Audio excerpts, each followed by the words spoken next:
14 bombs on Iran's key nuclear facilities, totally, as I said originally, obliterating them. And that's been confirmed, and everybody understands it. Together we stopped the #1 state sponsor of terror from obtaining the world's most dangerous weapons. And if you think about it, if we didn't do that, and assuming we made the same deal that we have today, there'd be a dark cloud over this deal. And #1, it wouldn't happen because the other Arab and Muslim nations really wouldn't feel comfortable making the deal that we have now, right?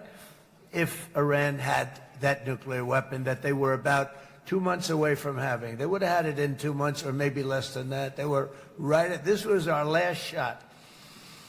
They looked at it for 22 years. This was our last shot. The pilots told me that. They said, 22 years, sir, they looked at it. Our predecessors looked, they studied it. 3 times a year would do drills on that exact attack. And boy, did they get it right. But let's assume they didn't, and let's assume there was large-scale nuclear weapons in the hands of Iran. We couldn't be here today. Even if we signed the deal, which we couldn't do because a lot of people would not want to have anything to do with it, we took a big cloud off of the Middle East and off of Israel.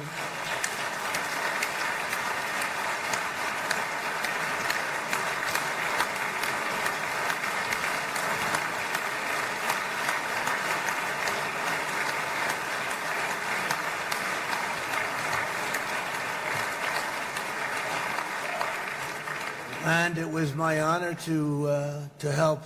But isn't it true, though, that can you imagine the same, let's assume, Bibi, the same documents, we had everything the same, but you had somebody out there that was, in the opinion of everybody, all-powerful in the Middle East.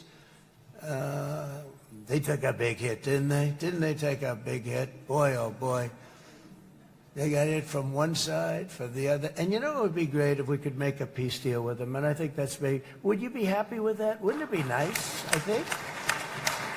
Because I think they want to. I think they're tired.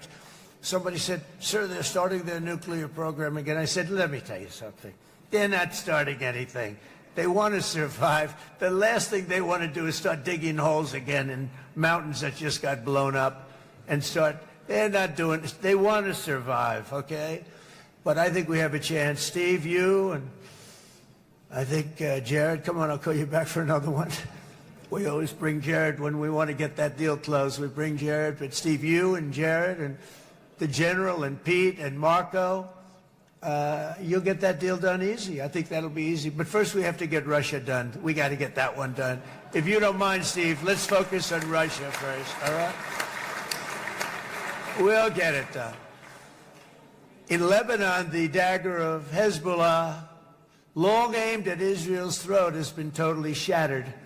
My administration is actively supporting the new president of Lebanon in his mission to permanently disarm Hezbollah's terror brigades. He's doing very well.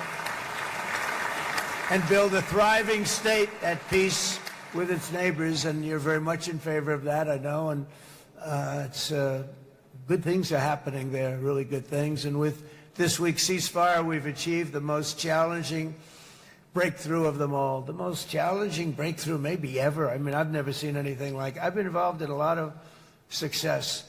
I have never seen anything like what's going on today all over the world.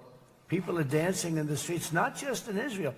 They're dancing in the streets of countries that would have never danced in the street about what's happening today. They're dancing in those streets. So this long and difficult war has now ended. You know, some people say 3,000 years, some people say 500 years, whatever it is. It's the granddaddy of them all. And in an unprecedented achievement, virtually the entire region has endorsed the plan that Gaza will be immediately demilitarized, that Hamas will be disarmed, and Israel's security will no longer be threatened in any way, shape, or form.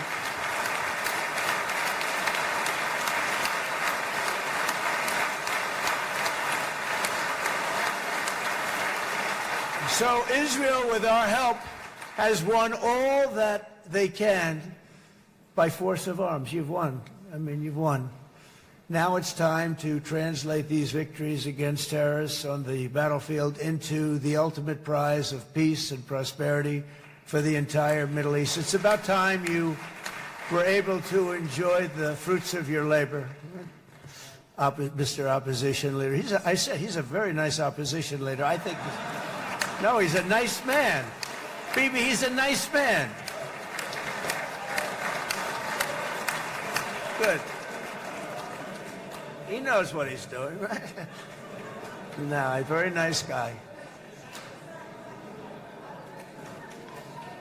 Well, see, now you can be a little bit nicer, Bibi, because you're not at war anymore, Bibi.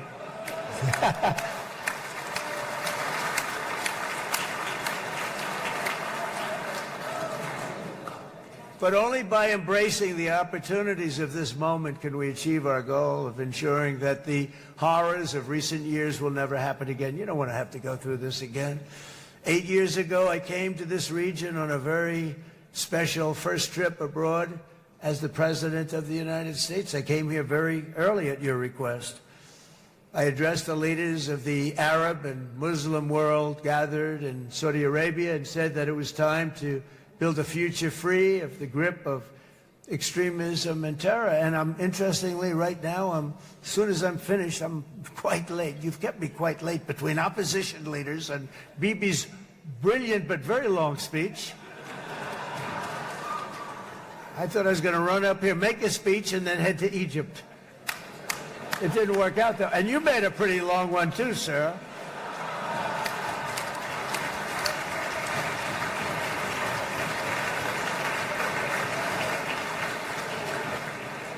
But I liked what you all said. It could be worse. Supposing on top of it, I didn't like what you said. That would be no good, Ron, would it? Ron, you did a great job, by the way, Ron.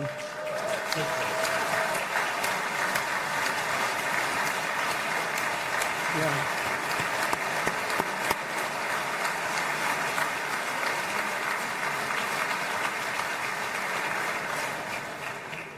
So I'm going to be meeting, actually, in a little while, I'm going to be meeting with the most powerful, the richest nations, really, in the world, although now, with the tariffs, the United States is by far the richest nation in the world, as you probably have been reading. But the richest nations, most powerful nations, you know, tremendous, headed by some tremendous people in many cases. Some cases I wouldn't say necessarily I would endorse, but I will tell you some incredible people that really helped us make this all possible. So I'll be going there. I'll be quite late. They might not be there by the time I get there, but we're going to give it a shot. But the journey we started back then led to the crushing defeat of the ISIS caliphate, to the monumental Abraham Accords, and ultimately to the historic ceasefire this week, in which many of those same nations really played a very pivotal role, I have to tell you. Steve will tell you that. Jared will tell you that. Together we've shown that peace is not just a hope that we can dream about. It's a reality we can build upon day by day, person by person, and nation by nation. And because of that, the Middle East is finally ready to embrace its extraordinary potential. You have extraordinary potential in this region. It should now be clear to everyone throughout the region that decades of fomenting terrorism and extremism, jihadism and anti-Semitism have not worked. They haven't worked. They've been a disaster. They've just killed. They've killed. They've backfired completely and totally. They've just totally backfired. Everything that you thought, take it worst case, it's turned out to be worse than that. Vom publica discursul lui Donald Trump din Knesset în mai multe segmente pe măsură ce echipa noastră finalizează traducerile. Abonează-te la Jurnal Info și rămâi conectat pentru actualizări continue.